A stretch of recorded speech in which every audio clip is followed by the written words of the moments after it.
dear friends, I am Shilpa Darbar, your social studies teacher. Today we are going to start the first chapter of geography, that is resource and development. Okay, so what is a resource? So let's go to the introduction. What is a resource? So we have already studied the word term resource in 8th and 9th standard. So let's see how it is connected to development. So resource is one such thing which is already available in our environment and that satisfies our need, human need. That is called as a resource. So everything. So if we go to the definition that you have to write in the examination, everything available in our environment which can be used to satisfy our needs, provided it is technically accessible, economically feasible and culturally acceptable, can be termed as a resource. So what are the different terms? Technologically accessible. A resource should be technologically accessible. It is very important. We should have the technology to access the resource. Then economically feasible. So we should understand whether the resource can be economically feasible, it is affordable. So if we extract the minerals, suppose it takes 10 crores, but the available resource is only of 50 rupees, then it is not economically feasible. So it should be economically feasible. Then culturally acceptable. It should be accepted in society by the people. Then only the resource is very important and then it can be brought into necessary usage. So in terms of the proper definition, everything available in our environment which can be used to satisfy our needs, provided it is technologically accessible, economically feasible and culturally acceptable, can be termed as a resource. So resource and development, how they are connected. Resource, if there are resource, then development is for sure. For development, resources are very important. So human beings, they are having an interdependency with nature, technology and institutions for bringing into access the resources. How resources are brought into use so that our economic growth and economic activity should continue. So human beings interact with nature through technology and create an institution to accelerate their economic development. So human beings, they should be interdependent with nature, environment. So already resources are available in the nature, but to use the resources we need the technology. Technology is very important. Without technology, resources are of no use. Right? So by using technology we make also institutions. For example, for mining minerals, we need the mining industry. It is very important to bring the resources into usage. So institutions play a very important role for economic activity and economic development. So human beings get interacted with environment, nature and technology and institution. So in this interdependence, the resource is being brought into access. Resources are very important part of development. So now next we will study about resources, classification of resource. Classification of resource. This classification plays very important role in geography. Resources can be classified into natural and human resources.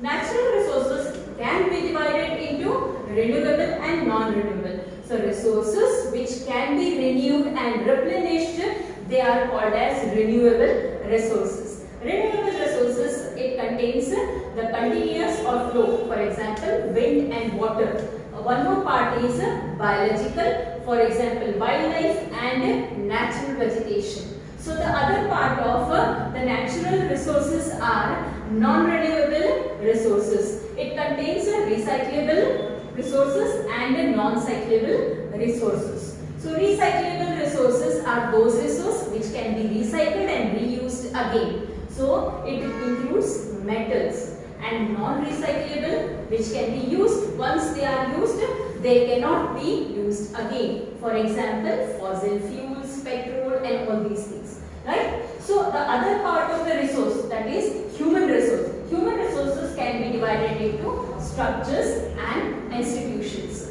So again, it is having quantity and quality. So human resources also play very important role in the planning and development of resources. So next comes, so now the resources can be classified on the basis of ownership. So on the basis of ownership, it can be divided into biotic factors and abiotic factors. What are these biotic factors? Biotic factors are those biotic resources, are those resources which have life. So for example, so plants, animals, bacteria, fungus, all these parts have life. So biotic resources have life and they can grow. Abiotic resources are those resources which does not have life. So for example, water, soil, light, mineral, air. These are all available in the nature, but it does not contain life. It does not grow. So on the basis of ownership, it has biotic and abiotic resources. The next category is on the basis of exhaustibility. So hope you have understood this one. On the basis of exhaustibility, it comes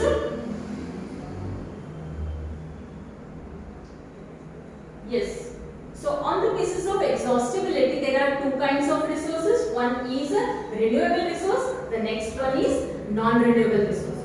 Renewable resource can be regenerated like wind, water, and all the sunlight. Non-renewable resources, once they are used, we cannot use it again. For example, battery, petrol, and coal. Once we use it, then it cannot be reused again. So these are the on the basis of exhaustibility. The next category is,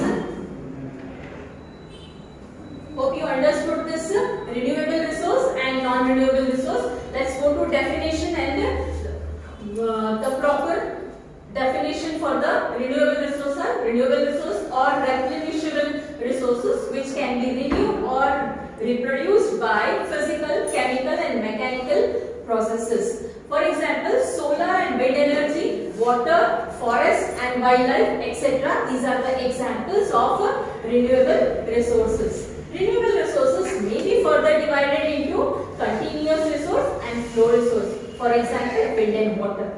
The next definition of a non-renewable resource are formed over substantially long geographical time. It takes a long time. It takes more than 1,000 years to form these resources. For example, minerals, fossil fuels. So these are the examples of non-renewable resources.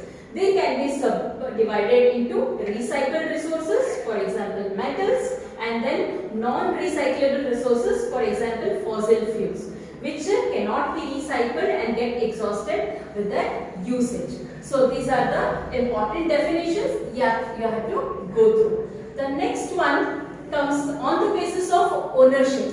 So on the basis of ownership, resources can be divided into individual resource, community-based resource, and national resource and international resource. So what is this individual resource? Individual resources are owned by persons or individuals. For example, it may be land, it may be house, it may be a pond, it may be estates, it may be car. So they are the personal individual resources. Then comes community based. Community based, it belongs to community. For example, there may be burial sites, there may be marriage halls which belongs to certain community. The only community people can use those properties. So community based resources are land, plot, gardens and maybe marriage halls and that way, right? So these are the examples of community resources. Then next comes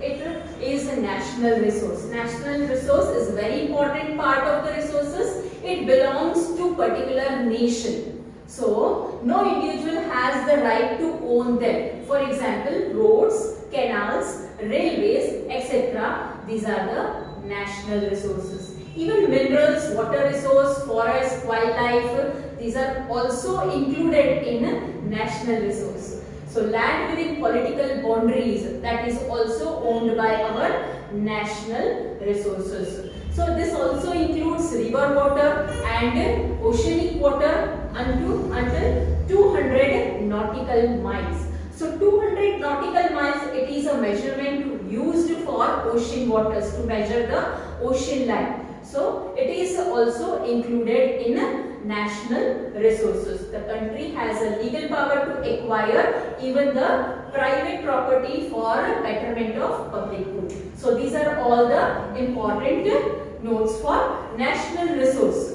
Then next and last comes international resource. International resource, it is governed by some international organizations. So international resources are regulated by certain international institutions. These include the oceanic resource beyond 200 kilometers of the exclusive economic zone. So we cannot, a person cannot or a country cannot own or use them without permission of these international institutions, right? So these institutions, India had to obtain the right to mine manganese nodules from the bed of the Indian Ocean. So we need the permission from an international institution to usage the international properties. So these includes international resources which are governed by some international organizations, which a person cannot use them without the permission. Not even a country can use them. So this is all about the different resources: individual based, community based, national based and international based